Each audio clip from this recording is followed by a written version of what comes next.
स्वागत है आपका। मैं हूं आपके साथ सपना दीपक मदेशा। बुलेटिन का आगाज करेंगे। लखनऊ में पूर्व राष्ट्रपति भारत रत्न डॉक्टर सर्वपल्ली राधाकृष्णन की जयंती और शिक्षक दिवस के मौके पर कार्यक्रम का आयोजन किया गया, जिसमें मुख्यमंत्री योगी आदित्यनाथ ने भी शिरकत की। आपको बता दें, इस मौके पर राज्य शिक्षक पुरस्कार के लिए चयनित 81 शिक्षकों को सम्मानित किया गया। कार्यक्रम को सीएम योगी आदित्यनाथ ने संबोधित भी किया। शिक्षक दिवस के कार्यक्रम के बारे में चर्चा हुई। मैं पिछले एक सप्ताह 10 दिन से देख रहा था, सोशल मीडिया प्लेटफॉर्म पर भी और विजुअल मीडिया के माध्यम से भी उन शिक्षकों के बारे में बहुत सकारात्मक बातें आ रही थी और ये मेरे लिए इसलिए महत्वपूर्ण था क्योंकि इस नए सत्र में विद्यालय प्रारंभ होते ही हम लोगों को सबसे पहले नकारात्मक चीजें ज्यादा देखने को मिल रही थी। लोग एक नकारात्मक वातावरण बना रहे थे। एक तरफ हम लोग स्कूल चलो अभियान चला रहे थे और दूसरी तरफ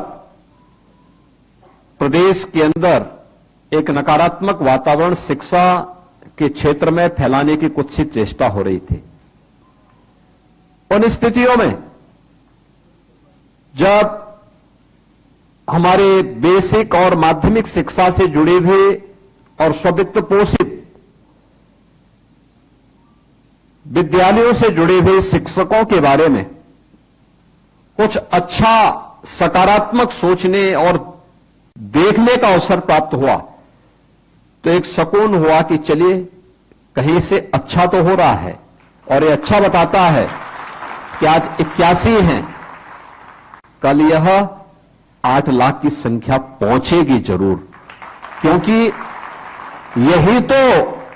यही तो हम लोगों के विश्वास का आधार बनता है।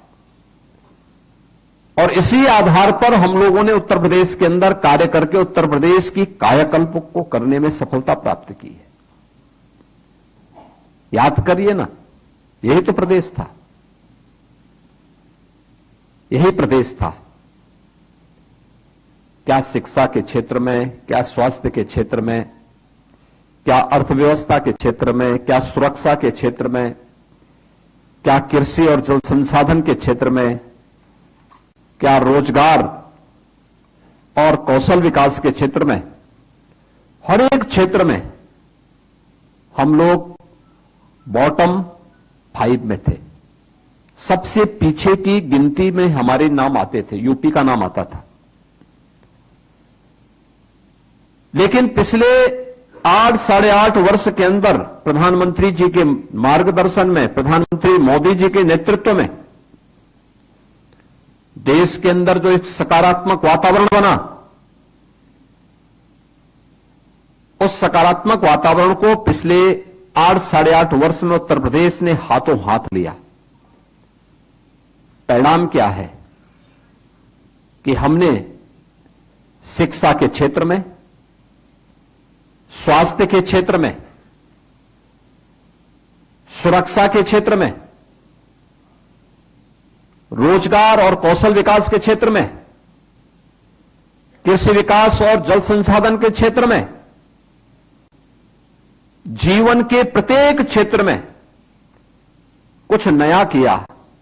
नए करने का परिणाम रहा कि 17 के पहले जिस उत्तर प्रदेश को बीमारू राज्य कहा जाता था, आज वही उत्तर प्रदेश अब बीमारू नहीं, भारत के विकास का ग्रोथ इंजन बनकर के भारत की एक ताकत बन रहा है। ये केवल सरकार में बैठे हुए लोगों का पुरुषार्थ नहीं है, यानी ये जो परिणाम आए हैं, ये सच है कि सरकार में बैठे हुए लोगों ने नेतृत्व दिया। लेकिन इसमें जब 25 करोड़ की आबादी एक साथ मिलकर के सामूहिक रूप से उस दिशा में कार्य की, तब यह परिणाम हमारे सामने आया। तब यह परिणाम आया जो उत्तर प्रदेश 8 वर्ष पहले अपनी पहचान के लिए मोहताज था, आज उसको अपनी पहचान के लिए किसी के सामने बताने की आवश्यकता नहीं पड़ती। वो कहीं जाएगा, देश के अंदर, दुनिया के अंदर कहीं जाएगा, बोलेगा उत्तर प्रदेश के हैं, तो सामने के चेहरे पर एक चमक दिखेगी कि उत्तर प्रदेश, वह भी आज उत्तर प्रदेश पर गौरव की अनुभूति करता है।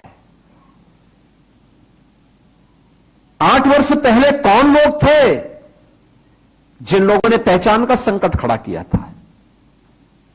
और यही वे लोग थे जो अपने समय में कुछ कर नहीं पाए, लेकिन आज जब शिक्षा के क्षेत्र में, स्वास्थ्य के क्षेत्र में या अलग अलग क्षेत्र में जब कुछ रिफॉर्म होते हैं, तो ये लोग उसके लिए नकारात्मक वातावरण पैदा करके फिर से उत्तर प्रदेश को उसी कूप मंडूप में रह करके रहने के लिए मजबूर कर दे रहे हैं, जिसके कारण उत्तर प्रदेश ने अपनी पहचान को खोया था।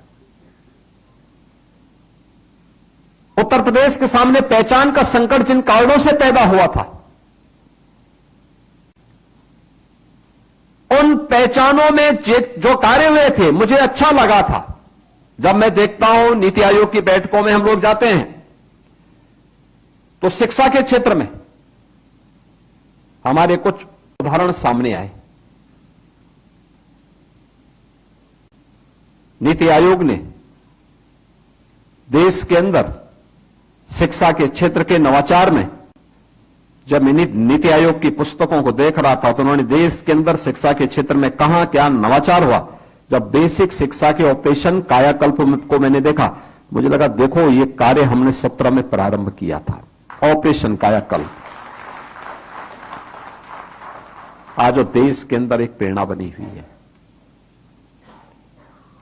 प्रोजेक्ट अलंकार गत 2 वर्ष पहले हम लोगों ने प्रारंभ किया था, जब योजना बना रहे थे क्या होगा। और मैं वहां भी जब लखनऊ में गया था, मैंने एक विद्यालय को देखा, बड़ा जर्जर हालत में था।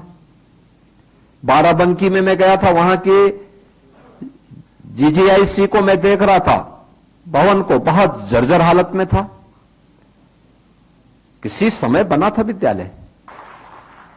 जब हम लीक से हट करके कुछ करते हैं, तब वही नवाचार बन पाता है, वही नवाचार बन पाता है, और वही लोगों के लिए एक नई प्रेरणा बनती है।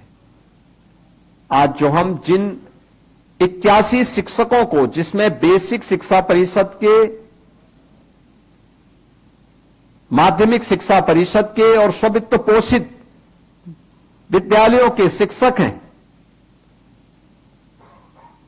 इनका सम्मान कर रहे हैं, तो उसके लिए कुछ पैरामीटर भी तय किए गए थे।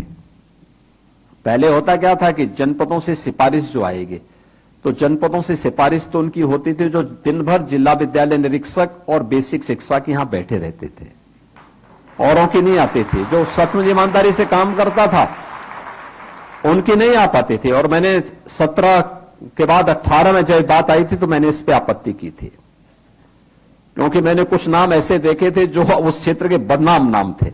मैंने कहा भी देखो, मैं इस कार्यक्रम में नहीं जाऊंगा, क्योंकि शिक्षा के सबसे बड़े बैरियर हैं ये। इस बैरियर को पहले हटाइए और वास्तविक शिक्षक को, वास्तविक गुरुजन को सम्मान करिए, तब जाकर के इस शिक्षा व्यवस्था में आगे बढ़ा पाएंगे। और आज मुझे अच्छा लगता है, इस बार ये कार्यक्रम यहां पे हो रहा है ना, इस कार्यक्रम के लिए 10 दिन पहले मैंने स्वयं अपर मुख्य सचिव को बुला के पूछा, मैंने कहा क्या कार्यक्रम हो रहा है, 5 सितंबर का कार्यक्रम क्या है, मुझे बताओ तो पहले। इन्होंने कहा भी हमने बनाया नहीं, बना रहे हैं। हमने कहा देखो कार्यक्रम बनाइए, मैं उस कार्यक्रम में रहूंगा जरूर, किसी अन्य कार्यक्रम में रहूं ना रहूं, लेकिन उस कार्यक्रम में जरूर रहूंगा। और आज बाहर था, मैं विशेष रूप से यहां पर आया हूं, इसलिए आया हूं मैं, जिससे आपके उत्कृष्ट कार्य के लिए आपका मैं अभिनंदन कर सकूं, आपको सम्मानित कर सकूं, क्योंकि सम्मान केवल आपका नहीं है, उत्तर प्रदेश की हमारी वर्तमान पीढ़ी के साथ साथ भावी पीढ़ी का सम्मान है, और उसको आगे बढ़ने की वो एक प्रेरणा है।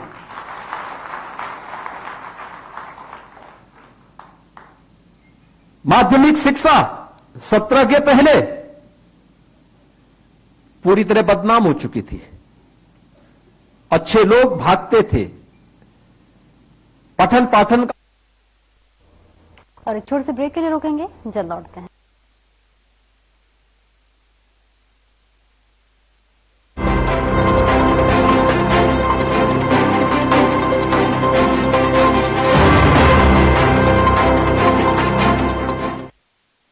क्या आप जिम जाते हैं, कसरत करते हैं, फिर भी आपकी सेहत नहीं बनती? काजू बादाम किशमिश मेवे प्रोटीन के डिब्बे खाते हैं, फिर भी कुछ असर नहीं होता, तो इसका मतलब है आपका पाचन तंत्र खराब है।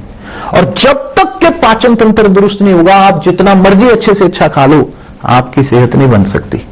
इसलिए हमारी संस्था सन्यासी आयुर्वेदा ने एक ऐसी दवा का निर्माण किया है जो कि आपके लिवर, आपके पाचन तंत्र को दुरुस्त करने का काम करती है, ताकि आप जो भी खाएं उसका पूरे का पूरा निचोड़ आपके शरीर को लगे, आपकी भूख बढ़े, खाया पिया सही से लगे, नया खून बने, हड्डियों में जान आए, वजन बढ़े और आप मोटे तगड़े खूबसूरत पर्सनैलिटी के मालिक बन जाए।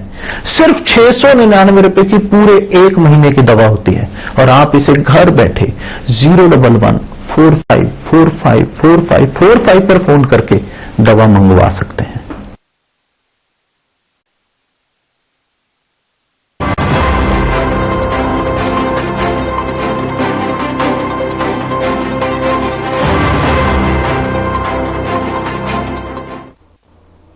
और ब्रेक के बाद एक बार फिर से स्वागत है आपका। खबरों में आगे बढ़ेंगे। उत्तर प्रदेश के उच्च शिक्षा मंत्री योगेंद्र उपाध्याय लखनऊ की किंग जॉर्ज मेडिकल यूनिवर्सिटी के दौरे पर रहे, जहां उन्होंने रामस्वरूप मेमोरियल यूनिवर्सिटी में एलएलबी पाठ्यक्रम की मान्यता नवीनीकरण और अवैध वसूली को लेकर प्रदर्शन के दौरान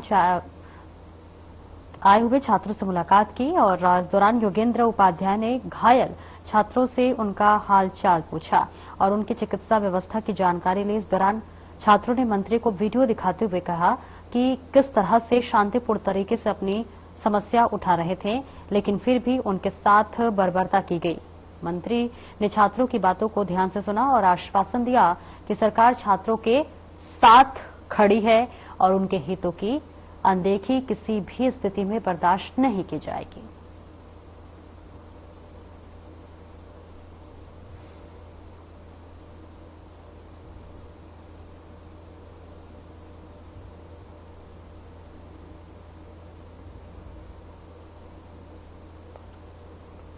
और बराफात यानी ईद मिलादुन्नबी के पावन अवसर पर उत्तर प्रदेश पुलिस प्रशासन ने प्रदेश भर में कानून व्यवस्था सुनिश्चित कर सतर्कता बरती। एडीजी कानून और व्यवस्था अमिताभ यस ने आज कानून और व्यवस्था इसके साथ ही साथ बढ़ती गई और आयोजनों को स्थिति का मतलब निरीक्षण किया गया और इसके साथ ही साथ तमाम जो व्यवस्था थी वो चुस्त दुरुस्त दिखी।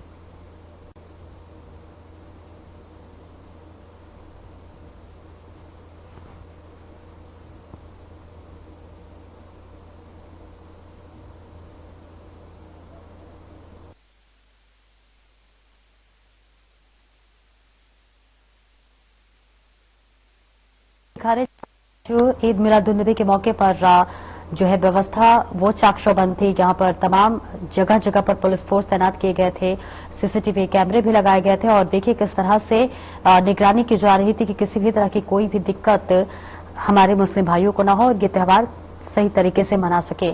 कानून व्यवस्था को पूरी तरह से चाकचौबंद किया गया था। कई क्षेत्रों में जो है अतिरिक्त सतर्कता के निर्देश दिए गए थे। चप्पे चप्पे पर पुलिस बल तैनात था और निगरानी की जा रही थी। आगे बढ़ेंगे। गौतम बुद्ध नगर की पुलिस कमिश्नर लक्ष्मी सिंह ने थाना विसरक क्षेत्र के अंतर्गत जो है आपको बता दें कि परामर्श और मध्यस्थता हेतु तीसरा समाधान केंद्र भी स्थापित किया गया था और इसके साथ ही साथ लीगल मनोविज्ञान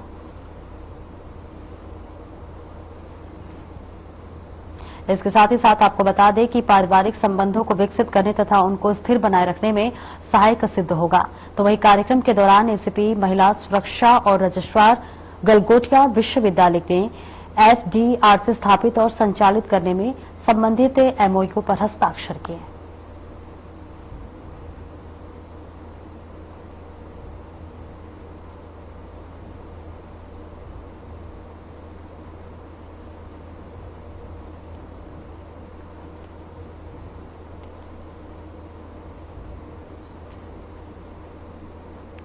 आगे बढ़ेंगे। नोएडा में सस्टेनेबल स्टील मैन्युफैक्चरर और एसोसिएशन ने प्रेस कॉन्फ्रेंस की, जिसमें उन्होंने बताया कि मुंबई में 2 दिन के लिए स्टील महाकुंभ मेला लगाया जाएगा। तो वहीं पर AIIFA स्टे ब्रिक्स 2025 मुंबई के जो है कोरेगांव में ये स्थित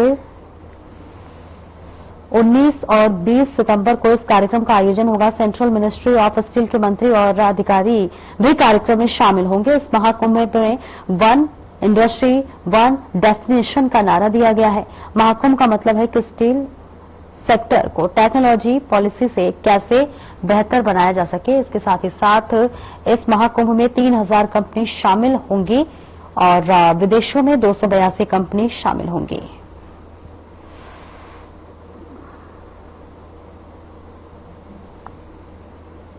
आईफा 1972 में एस्टैब्लिश हुआ था। एक एसोसिएशन है। आईफा एक एसोसिएशन है जो कि अपने मेंबर्स के बेटरमेंट के लिए काम करता है।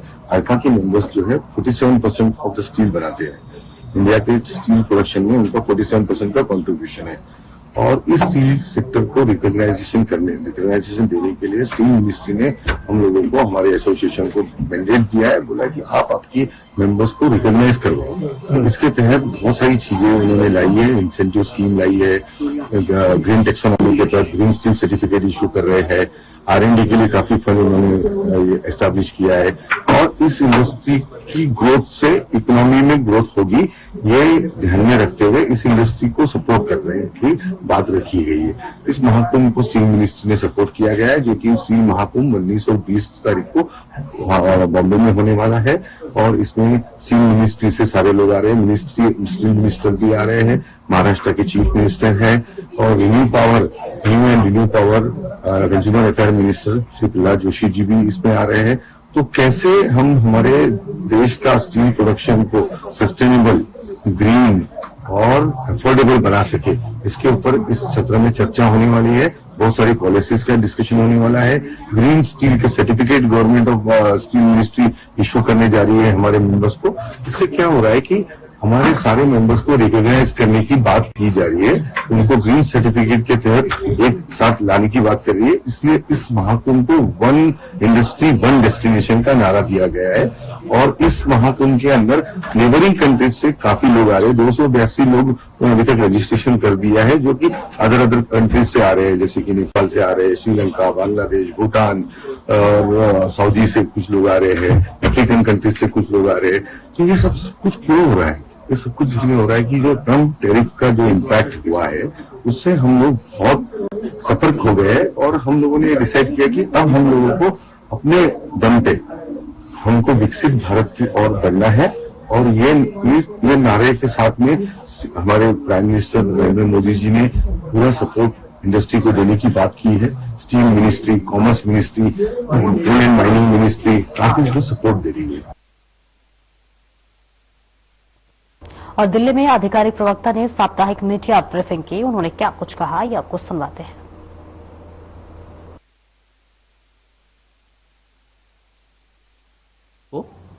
ऑस्ट्रेलिया के कई शहरों में विरोध प्रदर्शन हुए, एंटी इमिग्रेशन विरोध प्रदर्शन हुए।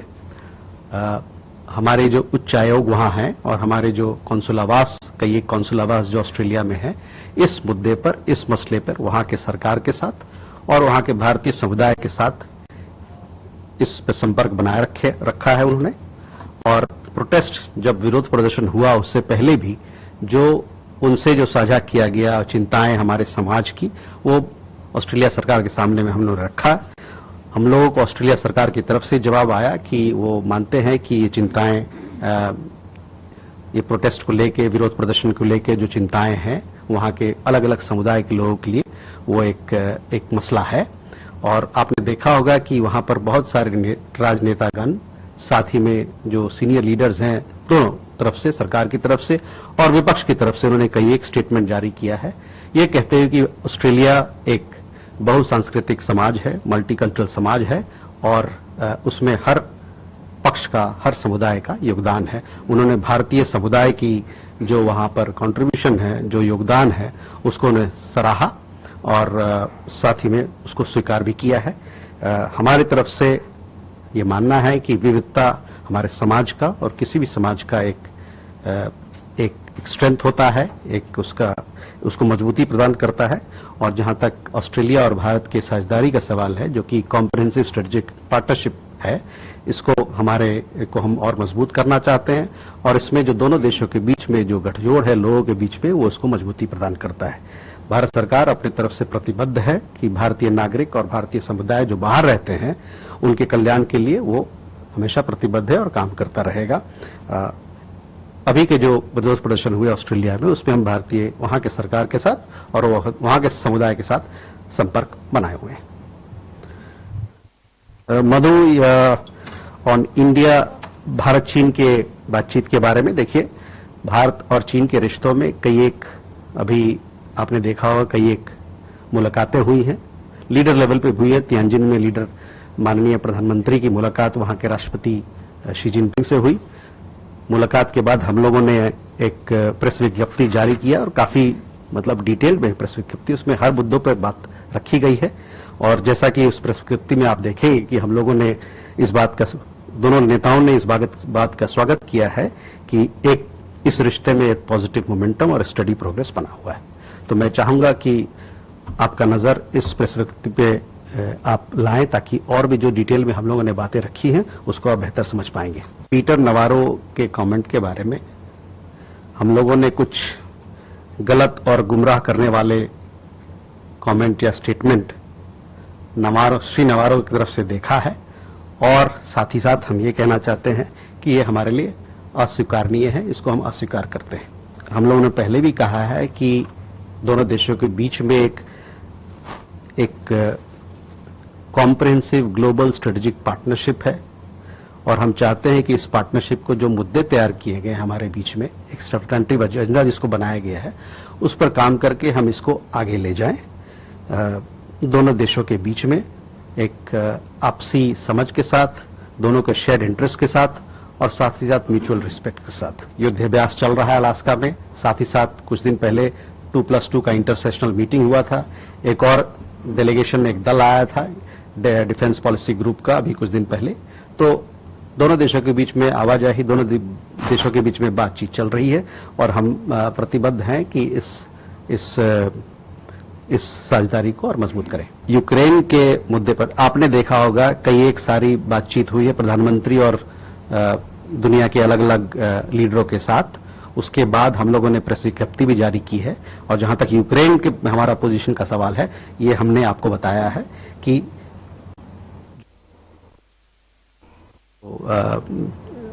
वहां पर शांति बहाल करने के लिए उसका हम लोग स्वागत करते हैं। और हमारा ये मानना है कि जो भी पार्टीज हैं उसमें इस मुद्दे पर आगे बढ़ेंगे एक कंस्ट्रक्टिव अप्रोच के साथ। और जहां तक भारत का सवाल है, भारत इस बात को सपोर्ट करता है कि जल्द से जल्द वहां पर जो कॉन्फ्लिक्ट है, संघर्ष चल रहा है, वो खत्म हो और वहां पर एक चिरस्थायी शांति का वातावरण बने। फिलहाल इस बुलेटिन में इतना ही, और अब वक्त हो चला है हमारे खास कार्यक्रम डॉक्टर राकेश गुप्ता के साथ प्लस माइनस का। नमस्कार दोस्तों, भारत की विदेशी सीमा से लगे इलाकों, खासकर यूपी